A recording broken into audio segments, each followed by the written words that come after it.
Hello friends, good morning all of you. स्वागत करता हूं आपका अपने परिवार इनोवेशन वाईफाई स्टडी में। तो आशा करता हूं आप बढ़िया होंगे और आपकी तैयारी भी बढ़िया चल रही होगी। तो जैसा कि आप सभी को पता है भी हमारी डेली क्लास रहती है सुबह 10 बजे, जिसमें हम बायोलॉजी के 20 क्वेश्चन कवर करते हैं जेट आईसीआर और बीएचयू के लिए।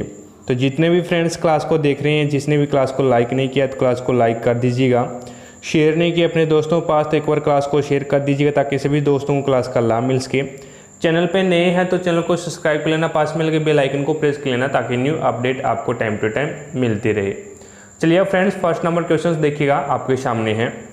क्वेश्चन है, नाइट्रिक कारक जीवाणु बदलता है। नाइट्रिक कारक जीवाणु बदलता है। ऑप्शंस आपके सामने हैं। अमोनिया को नाइट्रेट में, नाइट्रेट को अमोनिया में, नाइट्रोजन को नाइट्रेट में, या फिर नाइट्रेट को नाइट्रोजन में। तो फर्स्ट नंबर क्वेश्चंस में आपका राइट आंसर होगा वो हो जाएगा अमोनिया को नाइट्रेट में बदलता है। ठीक है, नाइट्रिक कारक जीवाणु है वो अमोनिया को नाइट्रेट में बदलता है, यानी ए ऑप्शन आपका यहाँ पे राइट आंसर होगा।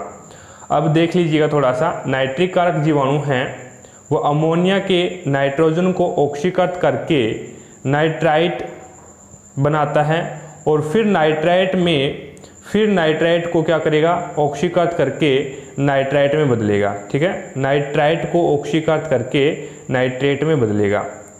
बात आगे समझ में। अगला क्वेश्चन देखिएगा, सेकंड क्वेश्चन आपके सामने है। भूमि की उर्वरता को घटाने वाला जीवाणु कौन सा है? भूमि की उर्वरता को घटाने वाला जीवाणु कौन सा है? Lactobacillus, Thiobacillus, Acetobacter, Streptococcus lactic. तो सेकंड क्वेश्चन में आपका राइट आंसर होगा वो हो जाएगा थायोबैसिलस। ठीक है, थायोबैसिलस आपका यहाँ पे राइट आंसर होगा, बी ऑप्शन करेक्ट हुआ। अगला क्वेश्चन देखिएगा, 3 नंबर क्वेश्चन आपके सामने है। नाइट्रोजन स्थिरीकरण में हीमोग्लोबिन का कार्य क्या है?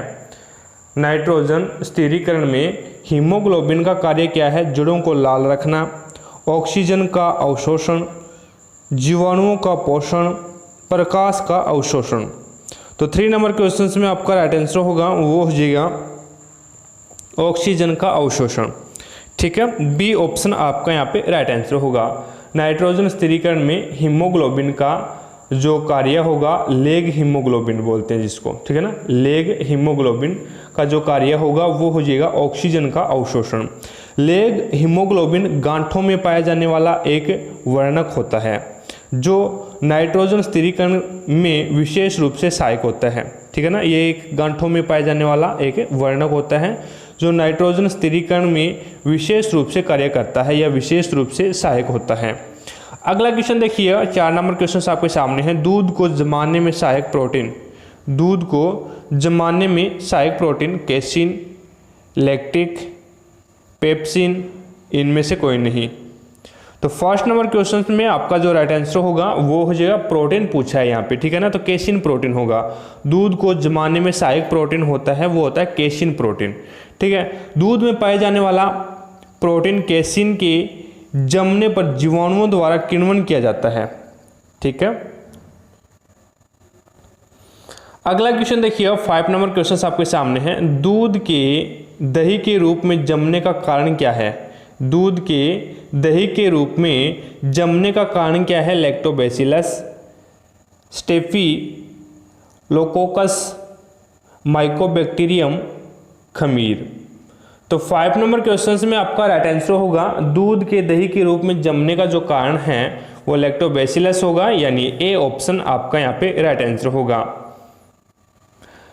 दूध में स्ट्रेप्टोकोकस लैक्टिक एवं लैक्टोबैसिलस लैक्टिक नामक जीवाणु पाए जाते हैं। ये जीवाणु दूध में पाए जाने वाली लैक्टोज शर्करा का किण्वन करके लैक्टिक अम्ल में बदल देते हैं। ठीक है ना, लैक्टोज जो शर्करा होती है उसका किण्वन करके ये लैक्टिक अम्ल में चेंज कर देते हैं उसको। ठीक है ना, लैक्टोबैसिलस लैक्टिक और स्ट्रेप्टोकोकस लैक्टिक, ये 2 प्रकार के जीवाणु पाए जाते हैं दूध में, और ये जीवाणु दूध में पाए जाने वाली जो लैक्टोज शर्करा होती है उसका किण्वन करके लैक्टोज अम्ल में इसे चेंज कर देते हैं। ठीक है, तो ए ऑप्शन आपका यहाँ पे राइट आंसर होगा। 6 नंबर क्वेश्चन देखिएगा, दही जमाने में किस सूक्ष्म जीव का प्रयोग किया जाता है? दही जमाने में किस सूक्ष्म जीव का प्रयोग किया जाता है? ऑप्शंस आपके सामने हैं, ल्यूकोनोस्टोक, बेसिलस, लैक्टोबैसिलस, एसिटोबैक्टर। तो 6 नंबर क्वेश्चन में आपका राइट आंसर होगा वो हो जाएगा लैक्टोबैसिलस, यानी सी ऑप्शन आपका यहाँ पे राइट आंसर होगा। अगला क्वेश्चन देखिएगा, 7 नंबर क्वेश्चन आपके सामने है, निम्न में से किसके द्वारा दूध खट्टा हो जाता है? किसके द्वारा दूध खट्टा हो जाता है? निमेटोड के द्वारा, बैक्टीरिया के द्वारा, प्रोटोजोआ के द्वारा या फिर वायरस के द्वारा? तो 7 नंबर क्वेश्चन में आपका राइट आंसर होगा वो हो जाएगा बैक्टीरिया के द्वारा, ठीक है ना, बैक्टीरिया के द्वारा है वो दूध है वो खट्टा हो जाता है। बी ऑप्शन आपका यहाँ पे राइट आंसर होगा। अगला क्वेश्चन देखिएगा, 8 नंबर क्वेश्चन आपके सामने है, मृदा में धान की पैदावार बढ़ाने वाला मुक्त जीवी जीवाणु कौन सा है? मृदा में धान की पैदावार बढ़ाने वाला मुक्त जीवी जीवाणु कौन सा है? Anabaena, Azotobacter, Rhizobium, Acetobacter. तो 8 नंबर क्वेश्चन में आपका राइट आंसर होगा वो हो जाएगा एनाबिना, ठीक है, एनाबिना आपका यहाँ पे राइट आंसर होगा। ए ऑप्शन है वो आपका यहाँ पे करेक्ट आंसर हो जाएगा, जो धान की पैदावार बढ़ाने वाला मुक्त जीवित जीवाणु है, ठीक है ना, एनाबिना। अगला क्वेश्चन देखिएगा, 9 नंबर क्वेश्चन आपके सामने है, निम्न में से कौन सा सहजीवी नाइट्रोजन यौगिकीकरण जीवाणु है? निम्न में से कौन सा सहजीवी नाइट्रोजन यौगिकीकरण जीवाणु है? Xanthomonas, Rhizobium, Pseudomonas, Azotobacter. तो 9 नंबर क्वेश्चन में आपका राइट आंसर होगा वो हो जाएगा राइजोबियम, यानी बी ऑप्शन आपका यहाँ पे राइट आंसर होगा। राइजोबियम तथा ब्रेडी राइजोबियम आदि जीवाणुओं की जातियां लेग्यूमिनेसी के पौधों की जड़ों में रहती हैं और ये वायुमंडल में नाइट्रोजन का स्थिरीकरण करती है, ठीक है ना, वायुमंडल में नाइट्रोजन का जो स्थिरीकरण करती है। राइजोबियम है, ब्रेडी राइजोबियम है आदि जीवाणुओं की जातियां हैं वो लेग्यूमिनेसी के पौधों की जड़ों में रहती है और ये वायुमंडलीय नाइट्रोजन का स्थिरीकरण करती है। बात आगे समझ में, बी ऑप्शन आपका यहाँ पे राइट आंसर होगा। अगला क्वेश्चन देखिए, 10 नंबर क्वेश्चन आपके सामने है, एंटीबायोटिक्स अधिकांशतः प्राप्त होते हैं जीवाणुओं से, विषाणुओं से, कवकों से, आवर्तबीजियों से। तो 10 नंबर क्वेश्चन में आपका राइट आंसर होगा वो हो जाएगा जीवाणुओं से, ठीक है, ए ऑप्शन आपका यहाँ पे राइट आंसर होगा। एंटीबायोटिक्स अधिकांशतः पाए जाते हैं तो जीवाणुओं से पाए जाते हैं।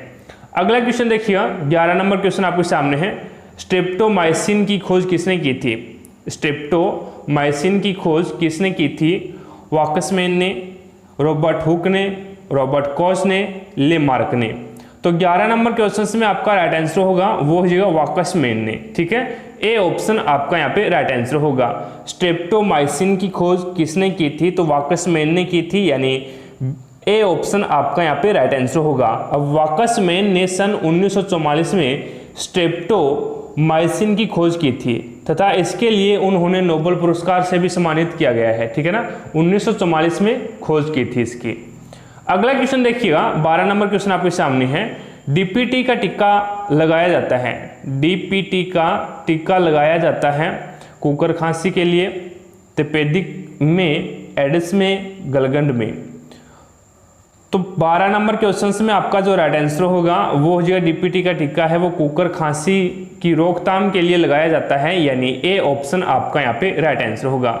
डीपीटी का टीका है वैक्सीन, डिप्थीरिया, कुकर खांसी तथा टिटेनस की रोकथाम हेतु उपयोग होता है, ठीक है, ये उपयोगी होता है डीपीटी का टीका। अगला क्वेश्चन देखिएगा, 13 नंबर क्वेश्चन आपके सामने है, बीसीजी का टीका लगाया जाता है, बीसीजी का टीका लगाया जाता है एड्स में, कुकर खांसी में, गलगंड में, तपेदिक में।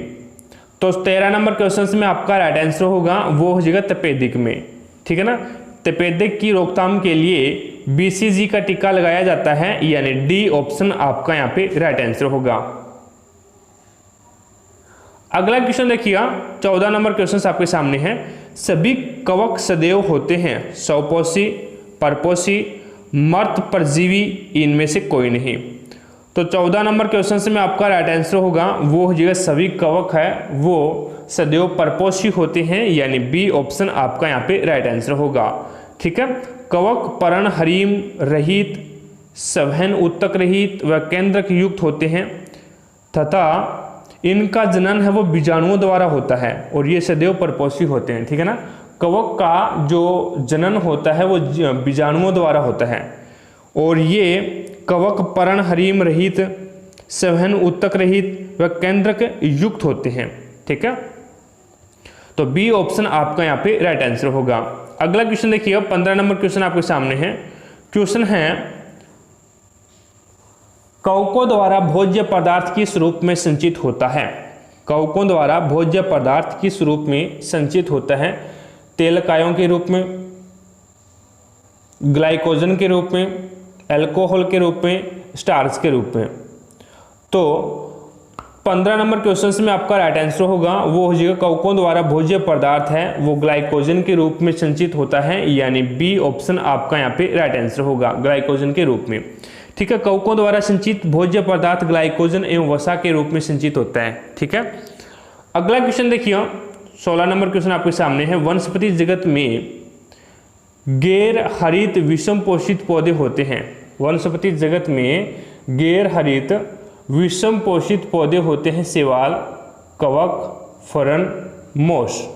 तो 16 नंबर क्वेश्चन में आपका राइट आंसर होगा वो हो जाएगा कवक, यानी बी ऑप्शन आपका यहाँ पे राइट आंसर होगा।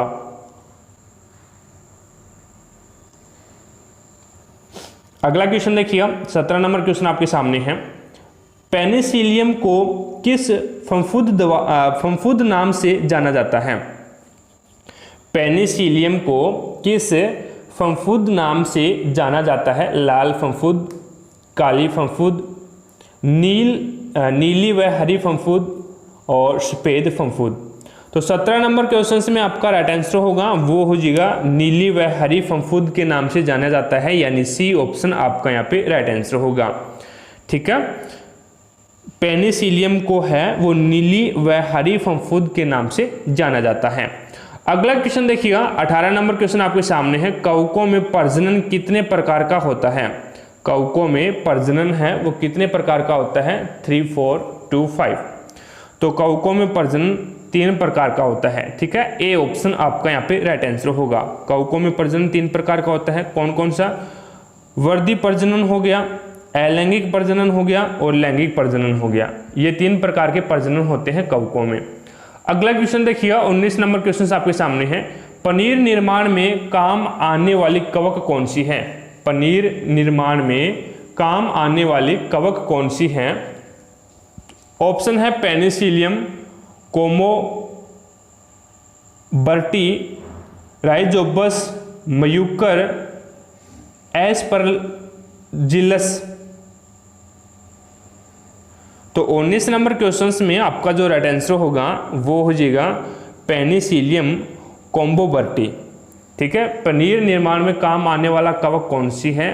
तो पेनिसिलियम कोम्बोबर्टी है वो पनीर निर्माण में काम आने वाली कवक है।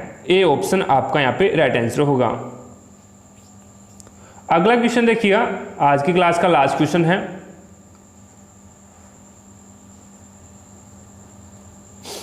डबल रोटी के निर्माण में काम आने वाली कवक।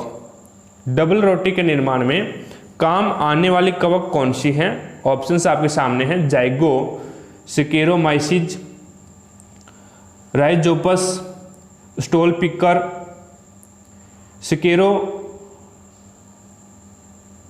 सेकेरोमाइडकोडिस, लुडिकजाई, सेकेरोमाइसिस सेरेवेसी। तो 20 नंबर क्वेश्चन में आपका राइट आंसर होगा डबल रोटी के निर्माण में काम आने वाली कवक कौन सी है। तो सेकेरोमाइसिस सेरेवेसी हो जाएगा। ठीक है, सेकेरोमाइसिस सेरेवेसी, यानी डी ऑप्शन आपका यहाँ पे राइट आंसर होगा। तो आशा करता हूँ फ्रेंड्स आज की क्लास में हमने 20 क्वेश्चन कवर किए हैं, सभी आपको समझ में आ गए होंगे। अगर फिर भी कोई भी क्वेश्चन में आपको डाउट लगती है तो मुझे कमेंट बॉक्स में कमेंट जरूर करें। जैसे ही नेक्स्ट क्लास होगी उस क्लास में आपकी डाउट को क्लियर किया जाएगा। क्लास पसंद आई है तो दिल से लाइक कर देना और ज़्यादा से ज़्यादा अपने दोस्तों के पास शेयर कर देना ताकि सभी दोस्तों को क्लास का लाभ मिल सके। चैनल पे नए हैं तो चैनल को सब्सक्राइब कर लेना, पास में लगे बेल आइकन को प्रेस कर लेना ताकि न्यू अपडेट आपको टाइम टू टाइम मिलती रहे। तो आज की क्लास में इतना ही, मिलते हैं नेक्स्ट क्लास में, तब तक जय हिंद जय भारत।